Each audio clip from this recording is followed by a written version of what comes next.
Chile va al Mundial, pero al Sub-17. Entre tanta rabia y entre tanta angustia por la adulta, un rayo de esperanza en estos jóvenes chilenos. ¿Qué hacemos con esto? Bueno, bienvenidos a Camarín 90.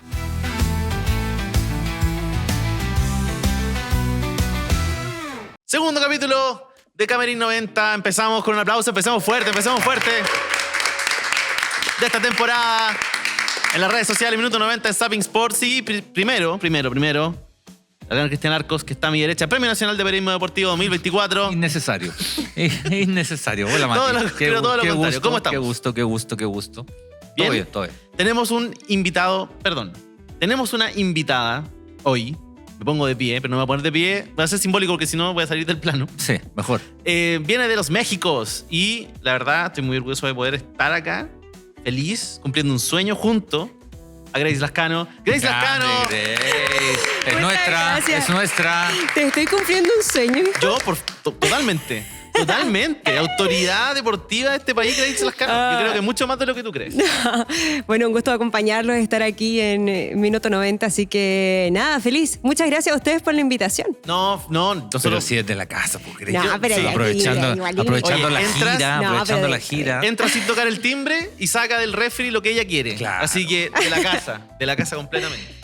Bueno, hablamos de fútbol joven. Vamos a conversar sobre la Sub-17, aprovechando que está haciéndolo muy bien en el Sudamericano en Colombia. Y también recordar algunos otros hitos de selecciones jóvenes, porque Chile es un país de hitos futbolísticos. Es un país que le cuesta sostener rendimientos en el tiempo. Y prueba de eso son las selecciones jóvenes, que clasifican a mundiales no consecutivamente, o si clasifican consecutivamente no les va de la misma forma.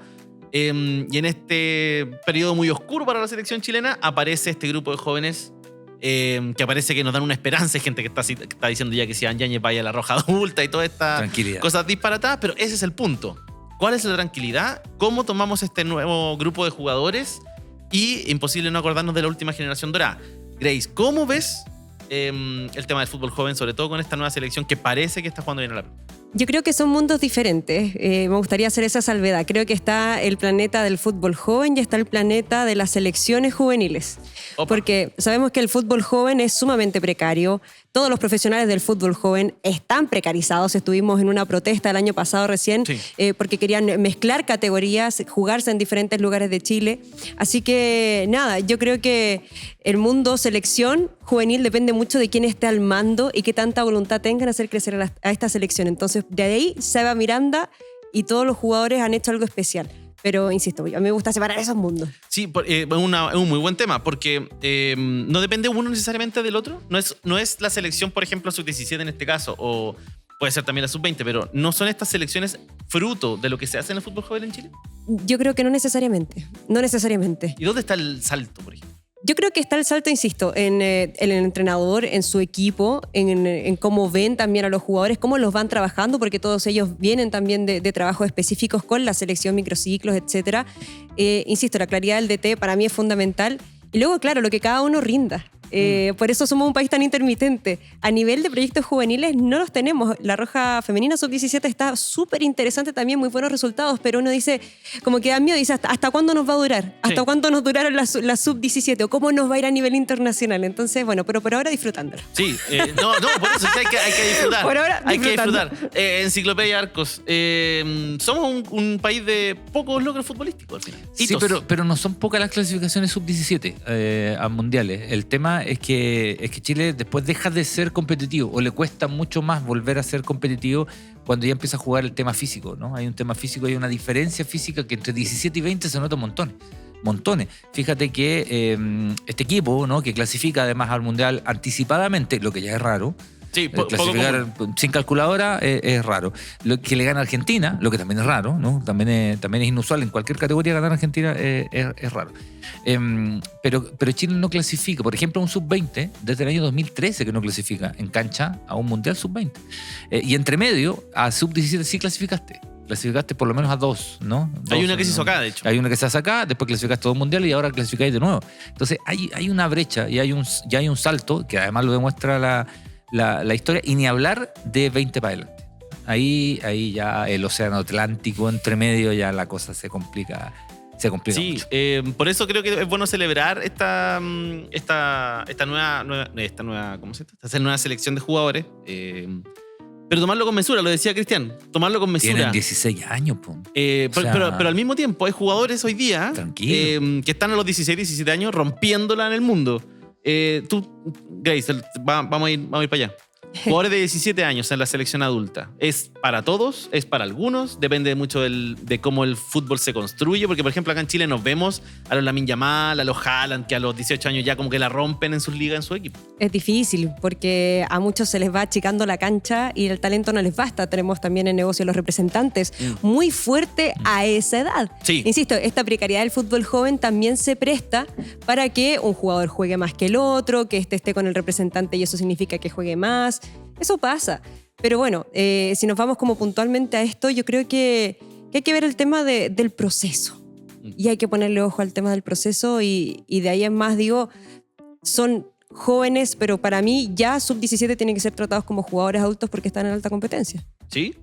Porque hay muchas veces que, insisto, vuelvo a esta idea del llamado de Zidane Yaña a la roja, que para muchos puede ser alarmante, pero es uno de los jugadores que está representando mejor a Chile actualmente. Entonces empieza la duda, ¿no? ¿Debería o no debería codearse con jugadores más grandes? Creo que somos buenos también para minorizar o bajarle el perfil a la gente joven, en general, no solamente en el deporte. Para mí un futbolista de 17, 16 años, bueno, ya vamos a hablar de los que fueron a los mundiales, muy pocos se mantuvieron hasta la absoluta, pero considerando el presente y que hay una mentalidad también que trabajar en esta época que requiere de muchas disciplinas, no solamente la cancha, para mí ya el trato tiene que ser distinto. O sea, más que el trato, la preparación, la mentalidad y la disciplina, digamos, para poder lograrlo, porque las otras selecciones están así, no son los niños de la sub-17. Es que claro, ese es un tema. Acá todavía parece que jugamos como están los niños, los jóvenes y los adultos. Como... Sí, pero también, es más, yo creo que si vemos el sub-20, que va a jugar ahora, uno pensaría si a lo mejor algún jugador de esta sub-17 podría jugar el sub-20. Sí. O podría estar en la convocatoria. Y yo creo que no va a estar ninguno. Ninguno. Yo creo que no ¿Debería? lo va a llamar. No sé. Tampoco, sé. pero tampoco te casas con esa idea. No, yo no. ¿Sabes por qué? Porque empiezo a revisar la historia, por ejemplo, jugadores que en Chile estuvieron en la adulta con 16, 17. Alexis, 17. Elías Figueroa, 17. En la selección, no Sí, que hayan, sí. no que hayan, porque Son algunos Cáceres pequeños debuta a los ejemplos de 15, jugadores promedio en Chile. Chamaco debuta a los 15. Matador Sala llega a la selección 19, ¿no? 19.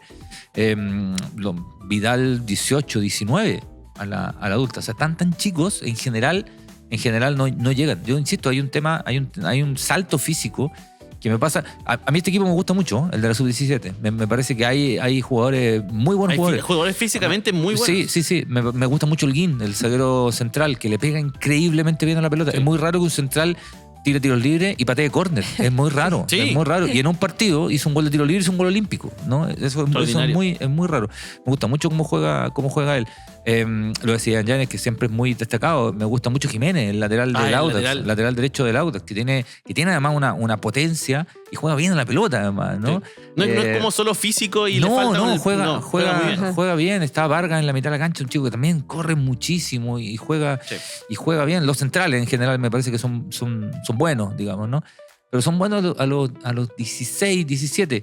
No es raro que en las selecciones, si uno mira las nóminas de las selecciones sub-17, te encuentras con tipos que llegaron. Después vamos a revisar. Pero también con tipos que no. Pero te encuentras con un montón que no. Y de hecho, eso es lo que vamos a hacer.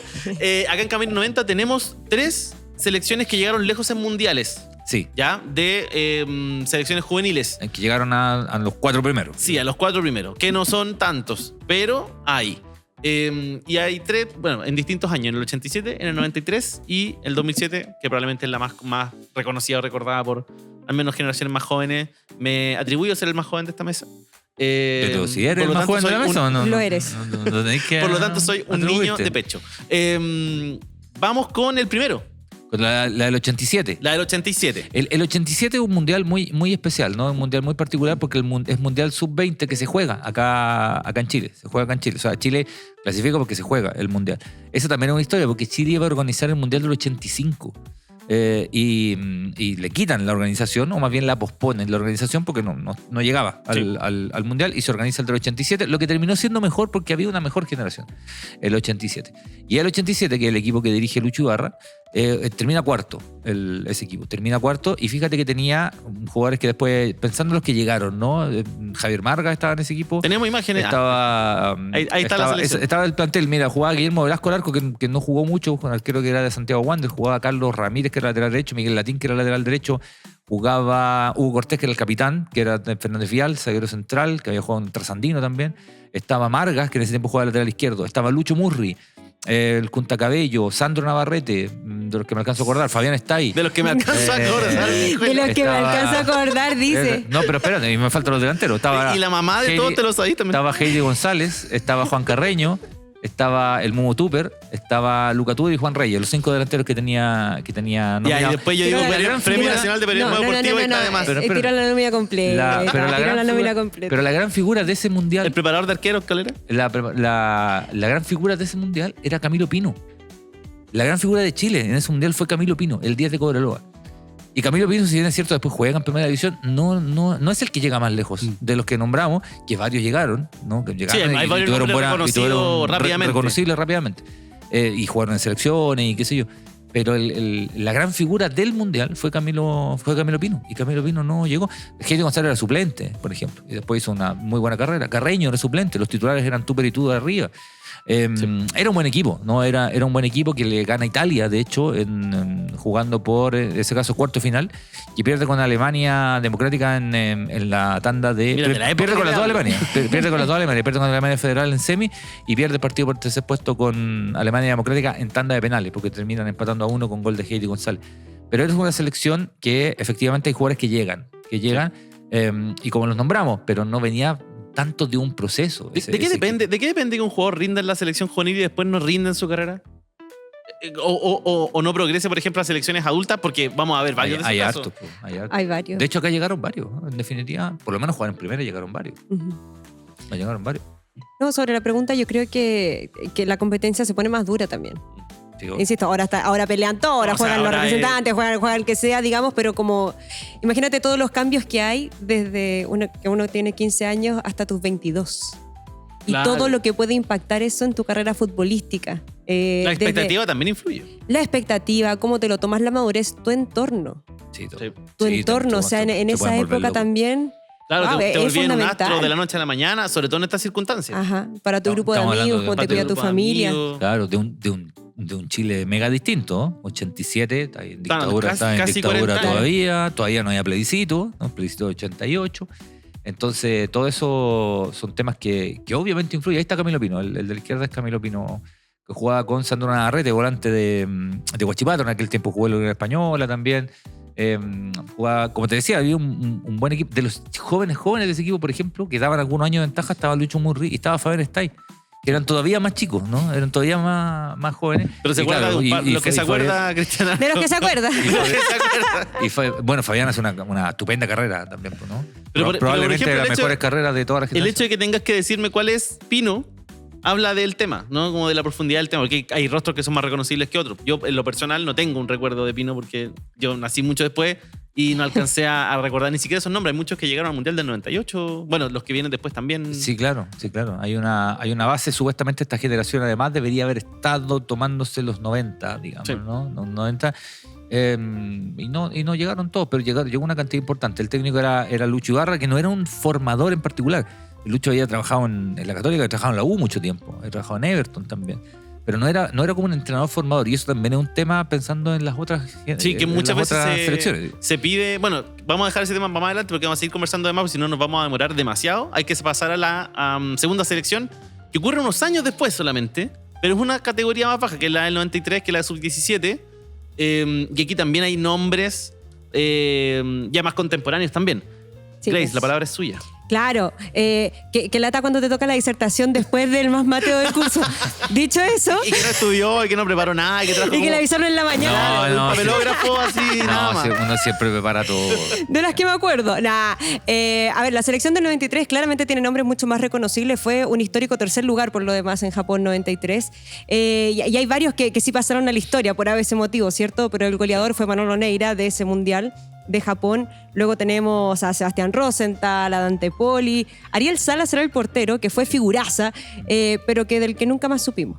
la verdad. Se suma a la lista de personas que vamos a hablar aquí y no Sí, después. y del que nunca más supimos. Bueno, estaba Dion Valle también, que era uno de los jugadores importantes, de hecho, que tenía esta selección.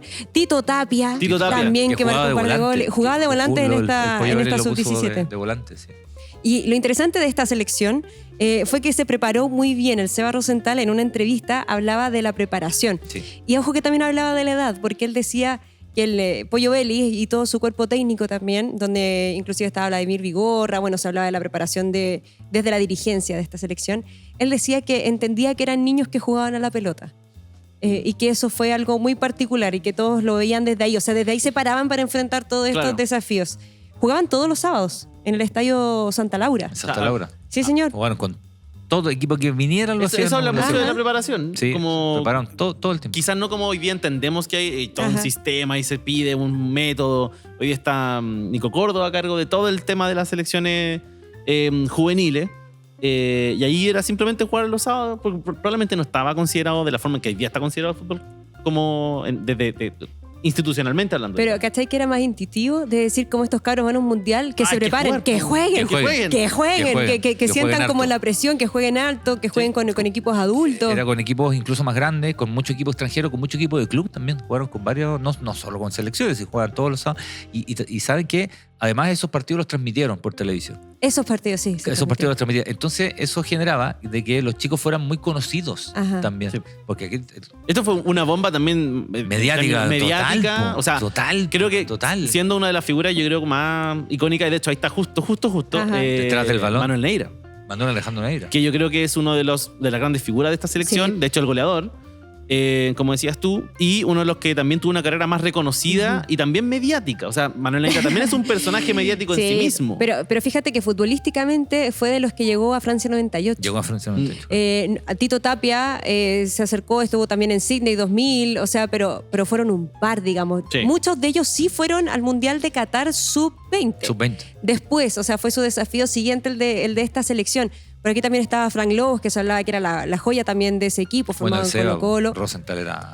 O sea, Bueno, Sebastián Rosenthal, que 17, después 20, 21 era un crack. salta a Escocia. Entonces tenemos, bueno, Dante Poli, que se va a probar al Manchester United. Ya sabemos que esa aventura no prosperó, pero sí. Jugaba bien, Dante. Sí. Era buen jugador. Central zurdo, líbero zurdo. O sea, Jugaba bien, teníamos jugaba muy buena dupla de centrales también Sí. en esa selección y que adquirieron notoriedad. Bueno, lo de Manuel Neira, para qué decir, pero pocos se pudieron sostener en el profesionalismo o En el primer nivel, En el como- primer nivel, bueno, o en el más competitivo. Pero aquí ya son nombres reconocidos, de los que me acuerdo. Ya. Ya, de la banca no te la tengo. Pero estaba Alejandro Osorio también formado en Osorio, O'Higgins. Pato Galás estaba dentro del... Pato Galás, que de la creo formación. que sí, po. Que de hecho, Pato Galás al principio de los 2000 la Estaba en rompe, Católica todavía, estaba en la Católica. rompe en la primera, digamos, en primera chilena. Yo Sí, me acuerdo porque se era más demora, chico sí. en escuchar estos nombres. El ¿no? Pato Galás después es que sigue su carrera y en Cobreloa mete En Cobreloa se hace, pero... 300 goles. Sí. Nada, rompe. Pequeña pausita para decir que no se olviden suscribir a nuestro canal de YouTube acá en Minuto 90, que nos sigan en las redes sociales, en TikTok, en Instagram, y que disfruten el contenido que hacemos para ustedes, que lo compartan, obviamente, todos esos likes, todas estas enviadas, estas compartidas, comenten, súmense a la comunidad, nos hace muy bien a nosotros y a ustedes.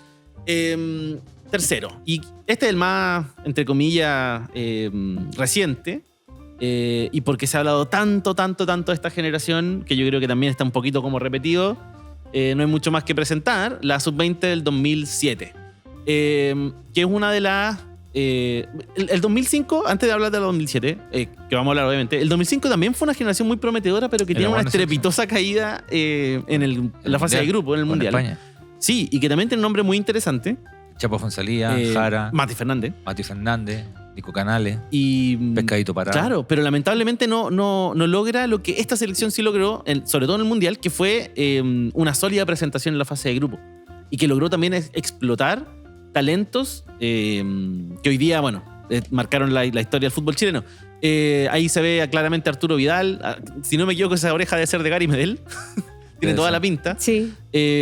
Una generación extraordinaria. Alexis Sánchez, Eso- Mauricio Isla, Christopher Toselli, que si bien no fue el arquero titular de la generación dorada, siempre fue el tercer arquero. Ajá. Claro, pero era el fijo de pero este equipo. y acá era el titular. Y en No, el pero- Mundial le hacen un gol en semifinales recién. Sí, Se sostuvo. y que de hecho se 2-0. sostuvo con la valla invicta. Hubo un gol raramente anulado contra Suiza, si no me equivoco. Que era un rebote, que había alguien puso un pie para atrás y que no, lo anularon, digamos. Pero que mantuvo en cero el arco hasta el fatídico 0-3 con Argentina. Con Que de hecho Argentina. esa foto es del partido ahí con Argentina. Un partido que para muchos fue muy robado en el arbitraje. El arbitraje estuvo bien complejo. Pero también hay nombres que no llegaron a ninguna parte. O que se fueron apagando en el camino. No, mira, voy a hablar de Matías Vidangosi solamente porque creo que es un jugador que prometía mucho y que si bien se recuerda y después tuvo hartos pasos en primera, dejó de rendir como se esperaba.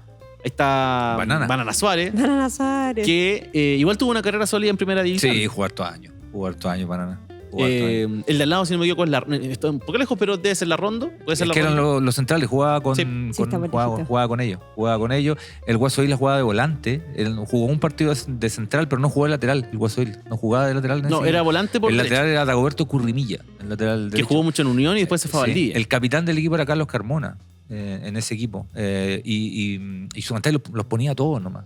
O sea, en algún No, momento Tom los ponía todos porque se cambiaban de puesto en el mismo equipo. Porque jugó Gerardo Cortés varios partidos, que era Gerardo volante Cortés. de salida, pero jugaba Arturo Vidal, que era número Jaime puesto. Grondona. Gary jugaba al medio, no Gary jugaba de jugaba al central. medio. Gary jugaba al medio, no, de central. Y ojo que ese mundial lo juega muy poco Sánchez. Alexis llega lesionado al mundial y juega muy poquito. O sea, con Alexis en plenitud, ese equipo te podía haber peleado el título. Pero bueno, igual el partido con Argentina es el partido que termina empatando a la selección, más que los partidos anteriores. No es como que haya caído o que le haya faltado algo. Grace, ibas a decir algo. No. O sea, es que recuerdo lo que estábamos hablando anteriormente de los jugadores que se mantenían sub-17 versus sub-20, pero los sub-20 ya están. O sea, Sí, ya están. los sub-20 Sí, todo. es el fruto maduro que se cae del árbol y Claro. las selecciones toman. Ahora, yo creo que también teníamos buenas expectativas sobre esta selección, pero todavía no le metíamos el mote de la generación dorada. todavía no. No, nada. O sea, todavía eso no pasaba. Yo creo que ahí hay que tener hay que ser muy delicados también con el lenguaje sobre esta sub-17, por lo que Sí. hablábamos de las redes sociales. Todo el rato. Y por lo que ha pasado con los jugadores, que se le ha dicho que el Haaland de no sé qué, el Haaland de Macul, el Haaland de... El Haaland de Macul. El ¿para Haaland, qué el, decir? Haaland, el Haaland de donde sea no puede sostener la No. presión de ser el Haaland de su equipo a los 19 años. Y eso no más quería decir. No, pero pero creo que es muy bueno porque también, y este es un tema que creo que nosotros también como prensa tenemos que también hacernos cargo de cómo lidiamos con estos temas. Porque antes de la generación dorada no había generación dorada, o habían ideas o planteamientos de generación dorada. Hoy día todo lo que sea relativamente bueno, remotamente bueno en una selección juvenil va a ser comparada automáticamente con la generación dorada. Sí, pero y- es parte de, digamos. Sí, y cómo nos hacemos cargo de eso, porque hay otros países que tienen selecciones que constantemente compiten, Ajá. Argentina, Brasil, no sé, Inglaterra, etcétera, etcétera, que tienen que aprender en su formación a saber lidiar con esa presión y a nosotros también encargarnos de que esa presión no se los coma. Porque siempre va a haber una generación dorada ahora a la sombra de todas las selecciones juveniles. Antes no estaba. Porque no ganamos tanto, porque no clasificamos tanto, porque no tenemos tantas generaciones doradas, si no pasa Si colado. no sería una generación Si no, dorada. no digamos. sería una generación dorada. Pero Pasaría colado. puede ser muy grave, puede ser muy difícil. No, yo creo que no, pero creo que ahí también el ítem mundial pesa mucho. Un sudamericano es una buena vara, pero un mundial es un mundo completamente diferente. Muy distinto. Y ahí, ir sosteniendo las expectativas y tal vez como... No me gusta cuando se hacen esas cosas, pero como la prensa. Pero No, sí pero- poner en perspectiva lo que se viene para estos jugadores. ¿Qué es lo que están haciendo las selecciones sub-17 de otros países? ¿Cómo se están...? Sí. La selección sub-17 de Brasil llega a estos sudamericanos con 90 partidos cada jugador. De Es los que, tres claro, torneos que juega. es que Brasil es una industria, o sobre todo ahora una Bueno, vamos a industria jugar de contra jugadores Brasil. jóvenes. Vamos a jugar contra Brasil. Pero es una industria de jugadores jóvenes, o sea, y cada vez más jóvenes. Como que Brasil es uno de los pocos países, si no el único país sudamericano, que va como un poco al estándar europeo. Porque en Europa, como decía al principio, existen los Lamine Yamal, los Haaland, que son jugadores que ya se tasan en $50 millones a los 16 años, como que uno ve. Brasil es el único que hace eso. Argentina ni siquiera todavía. Sí, Argentina un poco. Yo creo que Ecuador ha crecido mucho en eso. Ecuador es, ha bueno, crecido Ecuador mucho en es eso. un buen ejemplo para hablar de Acá, casos comparados. acá en eliminatorias debutó un chico de 17, ¿no? Sí. O sea, pero en el último rato, digamos. Hace rato que viene Kendry Páez, este este joven. También, ya debutó hace un rato Hace rato en Ecuador. en Ecuador. Y de ahí es importante también, hablábamos como de qué pasa con la selección. ¿Y por qué digo que la selección es muy importante? Y es un mundo distinto porque depende mucho de las formaciones de los clubes. Las grandes selecciones vienen de los grandes equipos también. Y esa es una... Eso pasa. Sí, Entonces, es inevitable. Pasó con Ecuador, Independiente del Valle metió un presupuesto escandaloso y mira cómo levantó Ecuador. Entonces, de ahí es más la carrera que sostengan estos jugadores. De eso también va a depender muchísimo su futuro y ojalá ese peso sí se lo puedan tomar. Sí, absolutamente. No es un tema. El tema de Chile sigue siendo como de generaciones buenas de jugadores, sino de trabajos demasiado sostenidos. Chile clasificó a otros mundiales y ya nos cuesta de pronto encontrar algunos nombres propios que se metan efectivamente y hagan campeonatos mundiales competentes. O sea, no solo pasar una fase. El déficit los que nombramos son los que estuvieron entre los 4 primeros. No hay, sí, no hay más. Y el resto, la gran mayoría de los demás o quedan en fase de grupos o pasan una ronda y quedan ahí. Y no es sostenido, ese es el punto. No es un rendimiento sostenido. Tenemos otros mundiales sub-17 por si acaso. Que dijimos, guardémoslos por si acaso. Esta camiseta, esta es del 90 corríjame. No, lo escucho. 97, gracias. Que de hecho, por eso la camiseta muy parecida a la del mundial del 98, que son otras selecciones sub-17, pero que no logran despegar y que hablan más del promedio de las selecciones en Chile que estas que estábamos mencionando. Hay más. Esta, por ejemplo, es del 2015. Que se juega acá, ¿no? Que esta que es la que se juega acá. Que lo dirige Miguel Ponce el equipo. Sí. Que lo toma al final, de hecho. Está Allende como 10, que yo me acuerdo de Allende porque se hablaba mucho de este cabrón. Marcelo Allende. Buena nota, en minuto 90. Sí, fue una nota de minuto. A propósito de una nota de minuto 90, ahora tiene 26 casi. Matías Pinto puede estar, ¿no? Matías Pinto. Acá está el Diego Valencia. Este es el Mundial de India, ¿no? 2017 aquí va Caputo, entrenador. Va a Caputo. Caputo que estuvo mucho tiempo Caputo en la... Caputo logra 17. 2 clasificaciones, pero no 2 mundiales, porque una clasifica, pero no va al mundial, al 19. Logra clasificación, sí, que es la que sigue. Que es la que sigue. La de India estaba Diego Valencia, ¿no? Sí, en la de India estaba Diego Valencia, que es uno de los pocos como jugadores que hoy día tenemos más reconocido acá. El 2019... yo creo que había buen equipo. Reconozco a Daniel Gutiérrez. Está... Gonzalo Tapia. Alexander Aravena, que está ahí. Sí, Monito Aravena. Jugaba Vicente Reyes, jugaba dentro del equipo. Estaba Alexander Oroz. Estaba Oroz. Vicente Pizarro, ¿no? Vicente Pizarro. Que de hecho no está en esa alineación, pero estaba en el equipo. Dentro del plantel. ¿Y que son? De hecho, yo diría que es capitán del equipo Vicente Pizarro, ¿no? O puede. Ah, sí, está ahí atrás. Está ahí atrás. Toda la razón. El 8. Sí, es que no se alcanzaba a ver atrás. Pero ya nombraste, no sé, 4 o 5 que juegan y que son. Sí, esta selección yo creo que tiene nombres más reconocibles. Totalmente. Pero. César Pérez. Pero no llegamos. No, pues no está... Hay un déficit de competencia internacional en Chile hace bastantes años, desde las Copas América, que nos cuesta, y el Mundial Sub-20 que vamos a participar ahora es porque se juega acá. Sí. Es complejo. ¿Qué hacemos con esta selección? Esa es la pregunta. Por una parte, disfrutarla.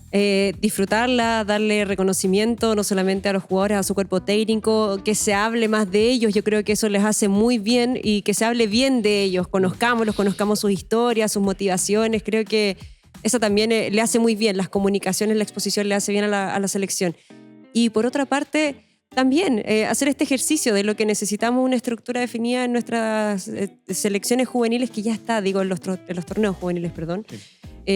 Una estructura, basta de la precarización, de los contratos también.